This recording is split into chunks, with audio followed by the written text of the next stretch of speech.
हर हर महादेव दोस्तों, हर हर महादेव दोस्तों। आज की कहानी सुनाते हैं।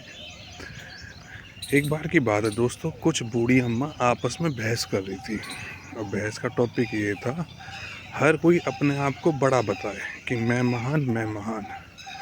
अब बूढ़े लोग हटी तो होते ही हैं, एक बच्चा हटी होता है, एक बुजुर्ग लोग हटी होते हैं, कोई पीछे हटने को राज़ी नहीं। अब क्या करें? तो उन्होंने बोला एक जज होना चाहिए जो हमारे बारे में सुने और बताए हम में से कौन महान। तो दूर से देखा एक नवविवाहित स्त्री आ रही थी, तो उन्होंने बोला इसी को जज बना लेते हैं। तो जब उसे बुलाया गया कि बेटा हमारे बारे में सुनो और बताओ हम में से महान कौन। तो नवविवाहित स्त्री ने बोला अम्मा एक काम करो, एक एक करके मुझे अपने बारे में बताओ, मैं बता दूंगी कौन महान है। फिर ठीक है। तो जो पहली बूढ़ी अम्मा थी उन्होंने अपने बारे में बताना स्टार्ट करा कि मेरा नाम है भूको मैया, मैं भूख की देवी हूँ। कहती अगर मैं इंसान को ना लगूं तो इंसान कुछ दिनों में मर जाए, तो मेरा होना बहुत ज़रूरी है, तो मैं महान हूँ। तो नवविवाहित स्त्री ने बोला कि अम्मा तुम महान नहीं हो, रीज़न बिंग कि तुम 56 भूख से भी शांत हो जाती हो और रूखा सूखा खाने से भी शांत हो जाती हो, तो तुम महान नहीं हो। ठीक है। अब दूसरी मैया कहती मैं हूँ नींदो मैया, नींद की देवी। तो अगर मैं ना हूँ तो लोग थकावट से मर जाएं, बॉडी रिचार्ज नहीं होगी। ठीक है। तो मेरा होना बहुत ज़रूरी है।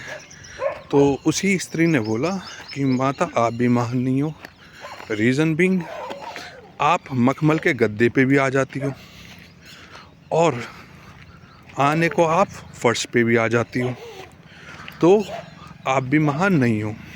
ठीक है। तो इस तरीके से अब तीसरी मैया आई, प्यासो मैया, प्यास की देवी। कहती मैं महान, रीज़न बिंग अगर मैं ना हूँ, क्योंकि शरीर 75% पानी से बना है, तो मेरा होना ज़रूरी है। बिना खाने के तो इंसान कुछ दिन ज़िंदा रह सकता है, पर बिना पानी के इंसान ज़िंदा नहीं रह सकता।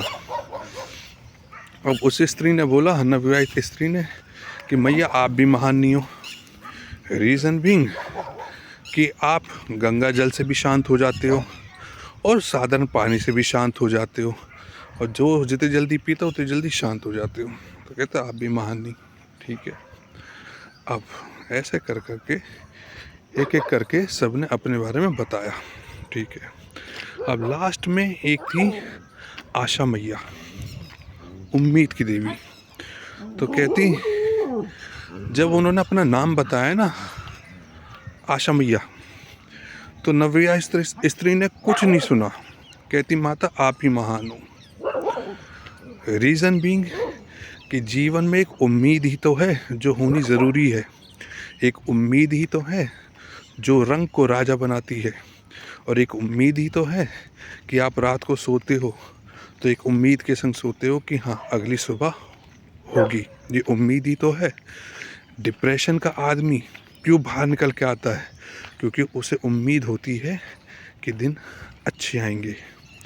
तो ठीक है दोस्तों, तो ज़िंदगी में एक उम्मीद, पॉजिटिव सोच है ना, एम होना बहुत ज़रूरी है।